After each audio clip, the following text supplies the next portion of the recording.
Indian super ലീഗിൽ semi final ലക്ഷ്യമിട്ട് Kerala Blasters ഇന്നിറങ്ങും. ബംഗളൂരു എഫ്സിയാണ് ബ്ലാസ്റ്റേഴ്സിന്റെ എതിരാളികൾ.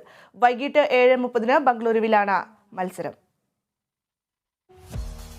നിരവധി ആശങ്കകളുമായാണ് ബ്ലാസ്റ്റേഴ്സ് ശ്രീകണ്ഠീരവ സ്റ്റേഡിയത്തിൽ ബംഗളൂരുവിനെ നേരിടാൻ ഇറങ്ങുന്നത്. എതിരാളികളുടെ തട്ടകത്തിൽ ഇറങ്ങിയ അവസാന 5 മത്സരങ്ങളിലും ബ്ലാസ്റ്റേഴ്സിന് ജയം നുകരാനായിട്ടില്ല. ശ്രീകണ്ഠീരവയിൽ ഏറ്റുമുട്ടിയ കണക്കിലേക്ക് നോക്കിയാലും ബ്ലാസ്റ്റേഴ്സിന് നിരാശ തന്നെ. ബംഗളൂരുവാണെങ്കിൽ തുടർ വിജയങ്ങളുടെ ആത്മവിശ്വാസത്തിൽ. അവസാന 8 കളിയിലും ജയം. 19 ഗോൾ നേടിയപ്പോൾ വഴങ്ങിയത് വെറും 6 ഗോളുകൾ മാത്രം. ഒപ്പം സ്വന്തം കാണികൾക്ക് മുന്നിൽ കളിക്കുന്നതിന്റെ ആനുകൂല്യവും ബംഗളൂരുവിനുണ്ട്.